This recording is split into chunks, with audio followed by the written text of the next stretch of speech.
Om Swastiastu, Assalamualaikum warahmatullahi wabarakatuh. Perkenalkan, nama saya Rizka Maulida dengan NIM 2311041057. Di sini saya akan menjawab soal UAS dengan mata kuliah alat permainan edukatif untuk anak usia dini.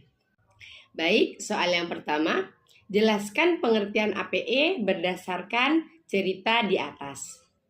Menurut saya, alat permainan edukatif adalah alat yang dirancang khusus untuk mendukung proses belajar anak-anak, terutama pada anak usia dini.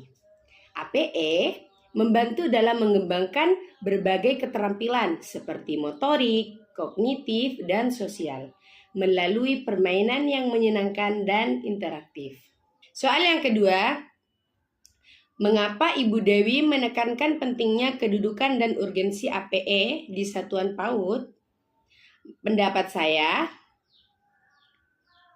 Ibu Dewi menekankan pentingnya kedudukan dan urgensi APE di satuan PAUD karena APE berperan vital dalam perkembangan anak. APE tidak hanya memberikan stimulasi belajar yang menyenangkan, tetapi juga mendukung perkembangan fisik, mental, dan emosional anak. Dengan memilih APE yang tepat, proses belajar dapat menjadi lebih efektif dan menarik, yang pada gilirannya dapat meningkatkan antusiasme anak-anak dalam belajar. Yang pertanyaan ketiga, sebutkan dan jelaskan prinsip-prinsip pemilihan APE yang sesuai dengan cerita. Baik, prinsip pemilihan APE yang sesuai dalam cerita, yang pertama ada keamanan. APE harus aman digunakan oleh anak-anak, bebas dari bahan berbahaya atau komponen yang dapat menyebabkan cedera. Nah, yang kedua, usia yang sesuai.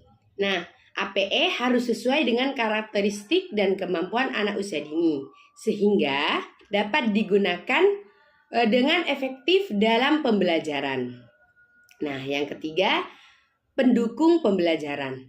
APE harus mendukung tujuan pendidikan, membantu anak dalam mengembangkan keterampilan yang diinginkan. Nah, yang terakhir, menarik dan menyenangkan. Nah, APE harus mampu menarik minat anak-anak, sehingga mereka merasa bersemangat untuk belajar dan bermain. Pertanyaan keempat.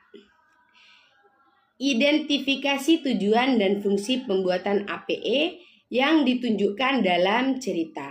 Nah, tujuan dan fungsi pembuatan APE. Yang pertama, mendukung pembelajaran. APE dirancang untuk membantu anak-anak belajar dengan cara yang menyenangkan dan interaktif. Terus meningkatkan kreativitas. APE juga dapat menjadi media untuk mengekspresikan kreativitas anak melalui permainan dan eksplorasi. Yang terakhir yaitu mengembangkan keterampilan. APE berfungsi untuk mengembangkan keterampilan motorik, kognitif, dan sosial anak yang penting untuk pertumbuhan mereka.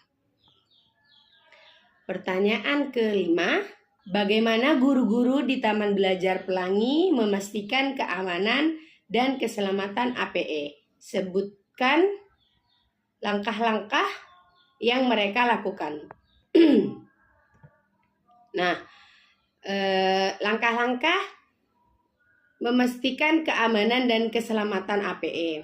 Nah, guru-guru di Taman Belajar Pelangi memastikan keamanan dan keselamatan APE dengan langkah-langkah.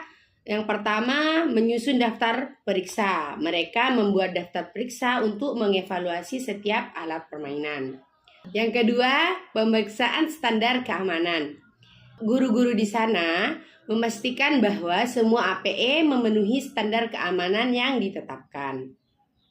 Yang ketiga, identifikasi risiko.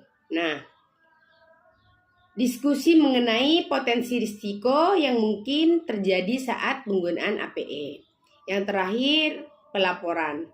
Guru di sana menginformasikan kondisi APE kepada Ibu Dewi secara berkala. Pertanyaan keenam, Jelaskan bagaimana potensi risiko dalam penggunaan APE dapat diidentifikasi dan ditanggulangi. Jawaban dari potensi risiko dalam menggunakan APE. Nah, di sini saya dapat mengidentifikasi melalui pengamatan. Guru mengamati anak-anak saat bermain untuk melihat bagaimana mereka berinteraksi dengan APE. Yang kedua, diskusi. Nah, melalui diskusi dengan guru lain tentang risiko yang mungkin muncul. Yang ketiga, edukasi. Kita dapat mengedukasi anak-anak tentang cara menggunakan APE dengan aman. Nah, penanggulangan risiko dapat juga dilakukan dengan menyediakan instruksi, memberikan instruksi yang jelas tentang cara penggunaan APE dengan aman, terus melakukan pemeliharaan dan pemeriksaan rutin untuk memastikan APE dalam kondisi baik. Yang terakhir, kita dapat mengganti atau memperbaiki APE yang berisiko menyebabkan cedera. Pertanyaan terakhir, jelaskan upaya-upaya menjaga mutu APE yang dilakukan oleh Taman Belajar Pelangi. Nah, jawaban terakhir di sini upaya-upaya untuk menjaga mutu APE. Yang pertama, pengawasan berkala. Nah, di sana melakukan pengawasan dan evaluasi secara berkala terhadap kondisi APE. Yang kedua, mencatat kondisi. Nah, jawabannya yang pertama, pengawasan berkala. Sebagai pendidik, melakukan pengawasan dan evaluasi secara berkala terhadap kondisi APE. Yang kedua, pencatatan kondisi. Pendidik dapat mencatat kondisi setiap alat dalam daftar periksa untuk memantau kualitasnya. Yang ketiga, inovasi. Guru dapat berinovasi dan menciptakan APE baru yang lebih sesuai dengan kebutuhan anak-anak.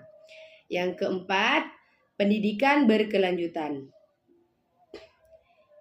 Memberikan pelatihan kepada guru tentang cara memilih dan merawat APE dengan baik. Nah, dengan langkah-langkah ini, Taman Belajar Pelangi berkomitmen untuk menyediakan lingkungan belajar yang aman dan berkualitas bagi anak-anak. Sekian jawaban dari saya. Saya Rizka Maulida mengucapkan Parama Santi. Om Santi Santi Santi Om. Wassalamualaikum warahmatullahi wabarakatuh. Terima kasih.